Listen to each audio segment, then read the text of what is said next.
আজ তুমি বাধা দিয়েছিলে বলেই আমি সফল হতে পেরেছি। আমাকে সারা জীবন এইভাবেই সফলতার দিকে এগিয়ে দিও। নমস্কার, আমার আর কিচ্ছু বলার নেই।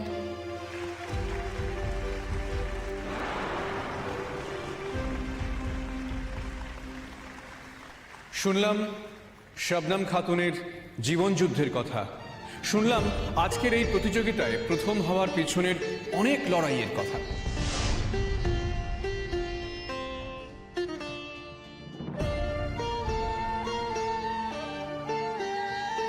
ধন্যবাদ সম্মাননীয় অতিথিদের আমাদের সঙ্গে এতটা সময় দেওয়ার জন্য। এবার আর সময় নষ্ট নয়, আমরা দ্রুত চলে যাব আমাদের বসন্তোৎসবে।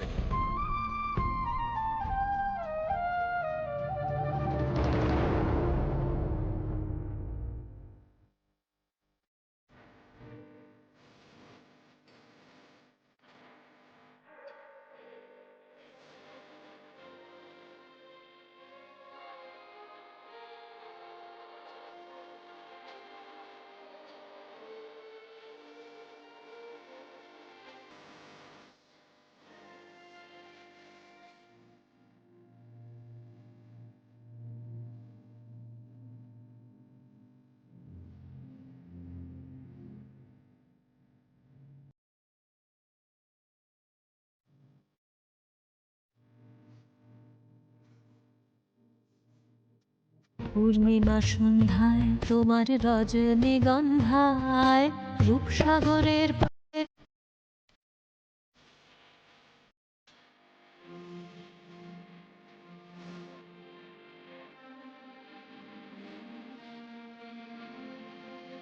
আমার আপন হারা প্রাণ, আমার বাঁধন ছেঁড়া প্রাণ, তোমার হাওয়ায় হাওয়া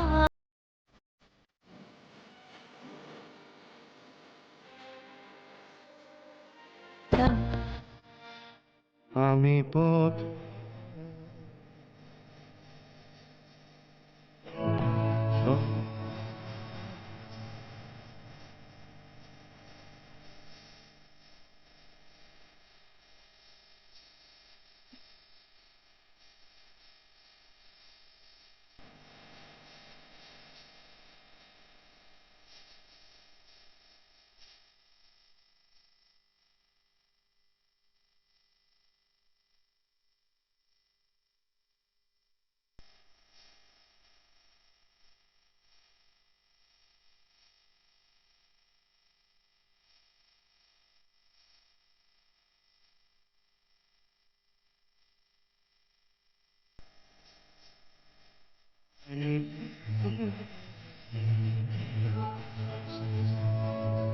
যখন ঘুরিয়ে বেলা চুকিয়ে খেলা তপ্ত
দারুণ হয়েছে, খুব সুন্দর।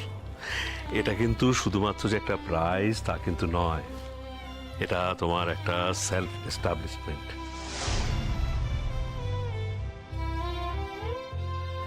তোমার জীবনে জার্নির এটা একটা মাইলস্টোন, কথাটা কিন্তু মনে রাখবে। আমি তো খুব খুব খুশি হয়েছি। আমি যে কত খুশি হয়েছি আমি তোমায় বলে বোঝাতে পারবো না। শোনো না, তুমি তোমার মাকে ফোন করে জানিয়েছো? না আন্টি, এখনো কাউকে ফোন করা হয়নি। আসলে আমি তো সোজা এখানেই চলে এলাম।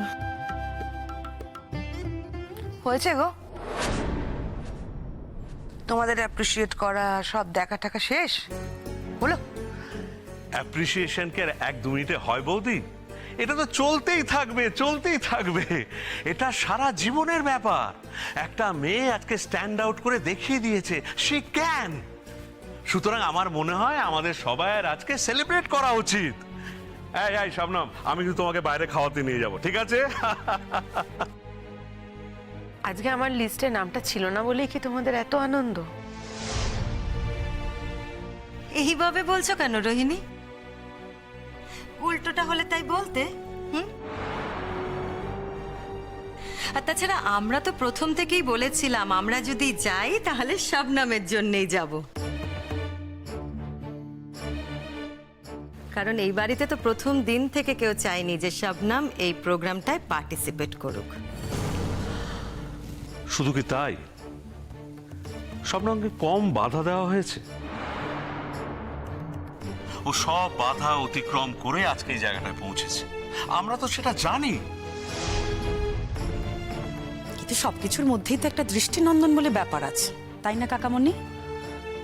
দৃষ্টিনন্দন ব্যাপার কিরকম? পরে বাড়ির একটা বউ সে এত ভালো পারফর্ম করলো কিন্তু তার কোথাও কিচ্ছু হলো না, সে কিছুই পেল না। আর কোথাকার একটা বাইরের মেয়ে, বাড়ির কাজের মেয়ে, সে কিনা কোনোভাবে এই হাত পা ঘুরিয়ে ফিরিয়ে একটা প্রাইজ পেয়ে গেল, আর তোমরা সেটাকে নিয়ে একেবারে উচ্ছ্বাস প্রকাশ করছো, উৎসাহিত। বাহ!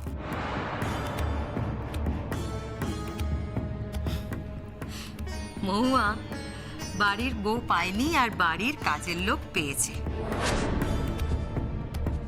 অ্যাটলিস্ট এটা তো প্রুফ হলো যে কোথাও একটা বাড়ির বউকে বাড়ির কাজের লোক বিট করেছে।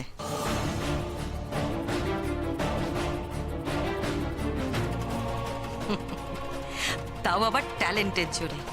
আর কারোর যদি ট্যালেন্ট থাকে তাহলে সেটা তো অ্যাপ্রিসিয়েট করতেই হবে, বলো? কে? আর তাছাড়া বাড়ির কাজের লোকটা কিন্তু কারোর পরিচয় নয়, ঠিক যেমন বাড়ির বউটাও কারোর পরিচয় নয়। সেক্ষেত্রে রোহিণী আর শবনম বললে বোধহয় একটু ভালো শুনতে লাগে। না, আমি তো এখন শিখবো কোনটা বললে ভালো লাগবে, কোনটা বললে ভালো লাগবে না, শিখতে হবে না আমাকে? দিদিভাই, সবার কাছে কিছু না কিছু শেখার থাকে, তাই শিখতে হবে না সেটাই বা বলি কি করে, বলো?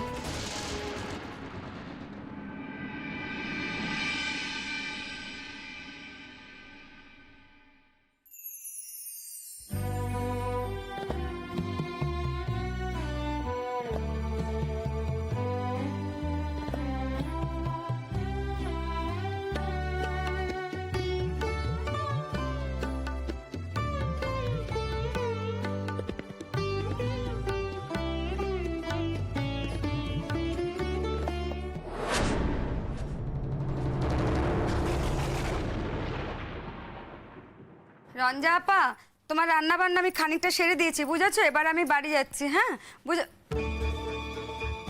এ মা, সিঁদুর পড়লো কি করে? ওই সিঁদুরটা পড়তে গিয়ে না হাত ফসকে পড়ে গেল গো। দেখো কাণ্ড। আচ্ছা সরো সরো, আমি মুছে দিচ্ছি, দাঁড়াও। এ বাবা, এ তো সারা ঘরময় ছড়িয়ে ছিটিয়ে গেছে গো। ভাবি, আমার খুব অমঙ্গলের আশঙ্কা হচ্ছে। ওই দেখো, এ তো হাত ফসকে পড়ে গেছে, এর মধ্যে অমঙ্গলের আশঙ্কা কেন করছো বলো তো? দেখো, এসব ব্যাপারে মনকে দুর্বল হতে দিতে নেই। কদিন ধরে না আমার ডান চোখটা খুব লাফাচ্ছে। ওকেও বলেছিলাম, কিন্তু তুমি তোমার ভাইকে তো জানো, ও এইসব কথার একদম গুরুত্বই দেয় না। আর আজকেই এরকম একটা ঘটনা ঘটলো। বিয়ের পর থেকে তো এতদিন ধরে সিঁদুর পরছি, কই আগে তো কোনোদিন ঘটেনি, আজই বা কেন ঘটলো বলো তো? আসলে রঞ্জা আপা, ওই যে আমি কাল রাতে তোমাদেরকে বলেছি না যে তোমরা একটু সাবধানে থেকো, শাবনামের আব্বু মানুষটা ভালো নয়, কি যেন সব আলোচনা করছে, ওই সব শুনে তোমার মনের মধ্যে একটু ভয় জেগেছে, আর তাই যখন সিঁদুরটা পড়ে গেছে তুমি এসব কথা ভাবছো। একদম এসব কিছু ভেবো না তো। আচ্ছা, ইকবাল ভাইয়ের ক্ষতি করাটা কি এত সহজ বলো তো? হ্যাঁ, ইকবাল ভাই কত বড় একজন মানুষ, ইকবাল ভাইয়ের ক্ষতি করতে গেলে না ওদের 10 বার ভাবতে হবে। রঞ্জা আপা, তুমি না তোমার নিজের উপর ভরসা রাখো, নিজের ভালোবাসার উপর বিশ্বাস রাখো। ইকবাল ভাইয়ের ক্ষতি করা অত সহজ কথা নয়, যদিও যদিও ওগুলো মাথা মোটার দল, ওরা ওসব কিছু ভাবেই না। আচ্ছা, আমি বলেছি বলে কি ইকবাল ভাইয়ের ক্ষতি করাটা অত সহজ হবে? ওরা সব ক্ষতি করে দিতে পারবে? আর তাছাড়া ইকবাল ভাই তো এখন কলকাতায় আছে, বলো তো, এখন এসব নিয়ে কিচ্ছু ভেবো না তো। ভাবি ভাবি ও ফিরে আসলে না ওকে বলবো যে আমরা আর গ্রামে থাকবো না, চলো গিয়ে কলকাতাতেই থাকি, তাই না বলো? কলকাতাতে গিয়ে থাকতে বলবো। তোমার যদি তাই মনে হয় তাই যেও, আমারও মনে হয় তোমরা কলকাতায় থাকলেই ভালো। ওই শয়তানটাকে না আমি বিশ্বাস করি না, বিশ্বাস করো, আমি তোমার গা ছুঁয়ে বলছি, আমি এক ফোঁটা বিশ্বাস করি না মানুষটাকে। এই যে আমি এত বছর ওর সঙ্গে সংসার করছি, আর যদিও নিজের স্বার্থে ঘা লাগে না, ও আমাকেও চুপি চুপি মেরে দিতে পারে। ভাবি আমি না ওকে একটা ফোন করে ওই দেখো কতটা ভয় পেয়ে গেছে। আরে বাবা, ফোন করার কোনো দরকার নেই, কিচ্ছু হবে না। না ভাবি, এক মিনিট, আমি একটু ফোন করি। আচ্ছা করো, আচ্ছা করো।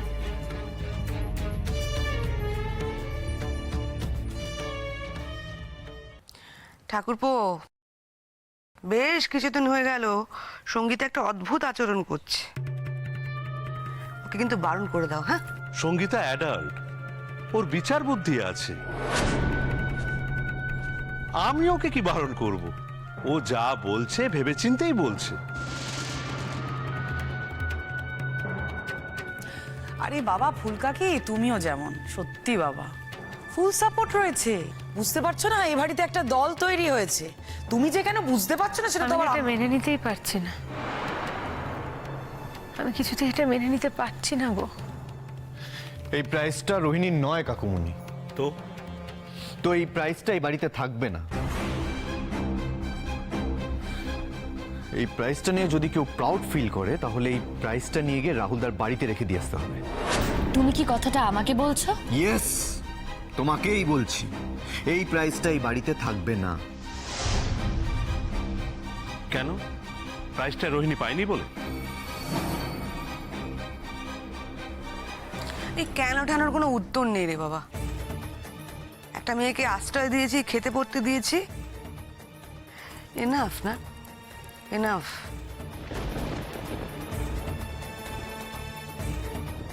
এটা বলছি, এটাই যথেষ্ট।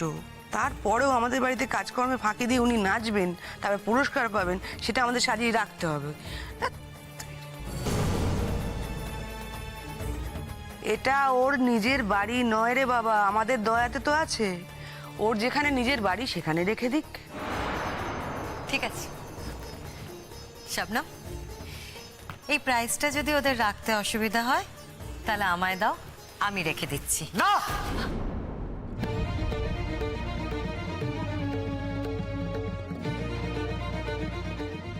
আমি যখন একবার বলে দিয়েছি এই প্রাইসটা এই বাড়িতে থাকবে না, মানে এই প্রাইসটা এই বাড়িতে থাকবে না।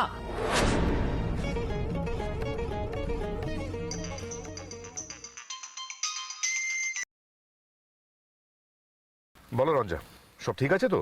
এদিকে তো সব ঠিক আছে, তুমি ভালো আছো তো? আমি ভালো থাকবো না কেন? খারাপ থাকার মতো কি হয়েছে? দিব্য আছে। তুমি কোথায় এখন? এই তো একটা কাজে যাচ্ছি, গাড়ি চালাচ্ছিলাম। কবে ফিরবে তুমি? আজ যদি কাজটা শেষ হয়ে যায় তাহলে আজই ফিরবো। শোনো না, আজ যদি বেশি রাত হয়ে যায় না, আজ ফেরার কোনো দরকার নেই, তুমি কাল সকালে ফিরো, কেমন? মানেটা কি? কাজ হয়ে গেলে আবার থাকতে যাবো কেন? আমি এদিকে ছটফট করছি বাড়ি ফিরবো বলে। ও, তোমার বুঝি আমাকে ছাড়া থাকতে ভালো লাগছে, তাই তো? এই একদম বাজে কথা বলো না তো। ভাল লাগছে না। তাহলে আমাকে তুমি ফিরতে না করছো কেন? রাত বিরেতে ফেরার কি দরকার বলো তো তোমার? মানেটা কি? রাত হলে ফিরবো না মানে রঞ্জা নিজের গ্রামে ফিরবো আমি, নিজের গ্রামে? কি বলছো তুমি? নিজের গ্রামের ভেতরেই যে কত বিপদ ওত পেতে বসে থাকতে পারে সেটা তুমি জানো না? সত্যি তোমার না মাথাটা গেছে। এসব কিছু ভেবো না তুমি। আমার কাজ যদি শেষ হয়ে যায় আমি আজই ফিরে আসবো। তুমি না আমার কোনো কথা শোনো না, একটাও শোনো না কথা তুমি। সাবধানে এসো, খুব অ্যালার্ট হয়ে আসবে বুঝলে? খুব বলা তো যায় না কোথা থেকে যে কি বিপদ এসে পড়তে পারে। আচ্ছা তোমার কি হয়েছে বলো তো? ভাবি কাল ছিল তো তোমার সঙ্গে? হ্যাঁ ছিল, ভাবি এখনো আছে। তাহলে এত ভয় পাচ্ছ কেন? ভাবি বলেছে ওরা আমাদের যে কোনোদিন ক্ষতি করতে পারে। ক্ষতি করতে পারে তো? তাহলে আমিও তো সামলে চলতে পারি রঞ্জা। দেখি না, আমাদের ক্ষতি করার চেষ্টা করে দেখুক না। আমার ভালো রূপটা তো দেখেছে ওরা, কিন্তু খারাপ রূপটা সেটা তো দেখেনি। সবাই তো জানে ও কিভাবে প্রাইজটা পেয়েছে। কিভাবে পেয়েছি রোহিণীদি? না মানে সবাই যখন জানে, আমারও তো জানা উচিত যে আমি প্রাইজটা কিভাবে পেয়েছি। একটা 2 বছরের বাচ্চাও জানে শাবনাম যে রাহুলদা ম্যানিপুলেট করে তোমাকে এই প্রাইজটা পাইয়ে দিয়েছে। হ্যাঁ, এটাই সত্যি কথা। তোমার একটু চক্ষু লজ্জা নেই না? এক বিন্দু লজ্জা করছে না সেই প্রাইজটা নিয়ে সকলের সামনে এভাবে শো অফ করছো আমাদেরই বাড়িতে দাঁড়িয়ে? প্রাইসটা নিয়ে ম্যানিপুলেট করা হয়েছে কি হয়নি সেটা আমি বলতে পারবো না, কারণ সেটা ভেতরের ব্যাপার। তবে একজন দর্শক হিসেবে আমার কিন্তু মনে হয়নি প্রাইসটা নিয়ে ম্যানিপুলেট করা হয়েছে। কিছু মনে করো না রোহিণী, তুমি হয়তো শাবনামের থেকে অনেক কিছুতেই ভালো, কিন্তু শাবনাম নাচটা তোমার থেকে ভালোই করে। অবশ্য কম্পিটিশনটা আমি দেখতে পারিনি, কিন্তু আজকের নাচটা তো দেখলাম। তাই বলছি যে বিচারকরা যে শাবনামকে প্রাইজটা দিয়েছে সেটা ঠিক বিচার করেই দিয়েছে।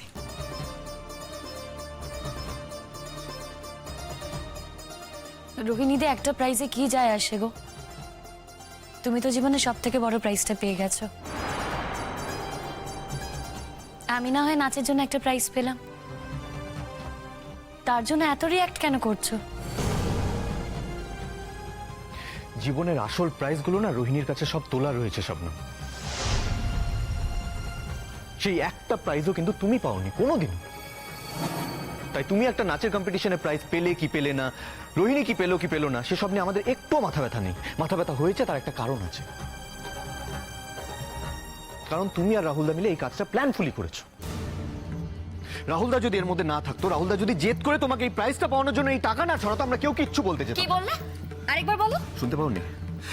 শুনতে পাওনি তুমি, তাই তো? তাহলে আরেকবার বলছি, এবার শোনো, কান খুলে শোনো, যে রাহুলদা যদি এর মধ্যে না থাকতো, রাহুলদা জেদ করে এই প্রাইজটা তোমাকে পাওয়ানোর জন্য যদি টাকা না ছড়াতো, আমরা কেউ কিচ্ছু বলতে যেতাম না। রোহিণী একজন ব্রিলিয়ান্ট ডক্টর, ডাক্তারিতে ওর একটা ভবিষ্যৎ আছে। যারা তোমাদের মতন এই যে এরকম ফ্লুকে চান্স পেয়ে গেছে না, তাদের জন্য এসব নাচ টাচ অনেক কিছু হতে পারে। তারা এইসব নাচ টাচ নিয়েই থাকতে চায়, কারণ তোমাদের না ওই কি বলবো, আইডেন্টিটি ক্রাইসিস, ওই ওই একটা ব্যাপার আছে তোমাদের মধ্যে। তোমরা আসলে জানো না যে কোন পথে গেলে তোমরা ঠিক নাম করতে পারবে। কিন্তু রোহিণীর কি আদৌ সেটা দরকার আছে? প্রথম কথা, আমি ফ্লুকে চান্স পাইনি, আর দ্বিতীয় কথা, আমার এখনো ডাক্তারি পড়া শেষ হয়নি। আর লেখাপড়া করলেই যে সবকিছু হয় না সেটা তুমি খুব ভালো করেই জানো জজদা। দেখো, আমি একবারও অস্বীকার করছি না যে রোহিণীদি ব্রিলিয়ান্ট ডক্টর, কিন্তু তার মানে তো এটা নয় যে আর কারো ব্রিলিয়ান্সটা নেই, আর কেউ ব্রিলিয়ান্ট ডক্টর হতে পারে না। আর সব থেকে বড় কথা, ডাক্তারিতে কে কতটা ব্রিলিয়ান্ট সেটা তো সময় প্রমাণ দেবে না। মানে আগে আমরা ডাক্তারি পাস করি, প্রফেশনালি ডাক্তারিটা করি তখনই তো বোঝা যাবে কি কত ব্রিলিয়েন্ট। তার আগে তুমি কখনোই বলতে পারো না যে রোহিণীদি ব্রিলিয়েন্ট ডক্টর আর আমি নই। আর সেই পরীক্ষায় না রোহিণীদিও নামিনি আর আমিও না। আর একটা কি বলছিলে যে আইডেন্টিটি ক্রাইসিস? জজদা আমার না কোনো আইডেন্টিটি ক্রাইসিস নেই। দেখো প্রোগ্রামে আমি নাচ করলাম কি করলাম না তা দিয়ে আইডেন্টিটি ক্রাইসিসে কিছু বোঝানো যায় না। হ্যাঁ আমি নাচ করতে ভালোবাসি, সেটা আমার সহজাত, কিন্তু তার মানে এটা নয় যে নাচ করলে ডাক্তারিতে কোনো বিরোধিতা আসবে কিংবা ভালো ডাক্তার হওয়ার জন্য এর কোনো বিরোধিতা আসবে। আমি যে কথাগুলো বললাম আশা করি তুমি বুঝতে পেরেছো। সব থেকে বড় কথা, টাকা দিয়ে যদি তিনজন বিচারককে কিনে নেওয়া যায় তাহলে তো এটা আমি বলবোই যে বিচারকের প্যানেল তো তোমাদের তৈরি করা। কারণ রাহুল দা বিচারক হিসেবে যাদের নাম প্রস্তাব করেছিল তাদের সবার নাম তোমরা খারিজ করেছো। তাহলে তারা তোমার কথা না শুনে রাহুল দার কথা শুনলো। হ্যাঁ রোহিণীদি প্রাইজটা পাইনি, আমি প্রাইজটা পেয়েছি। এখন তোমরা যদি এটা বলে খুশি হও যে আমি টাকা দিয়ে প্রাইজটা পেয়েছি, তাতে যদি রোহিণীদির মনে শান্তি হয় তাহলে কিন্তু আমার সত্যি কিছু বলার নেই।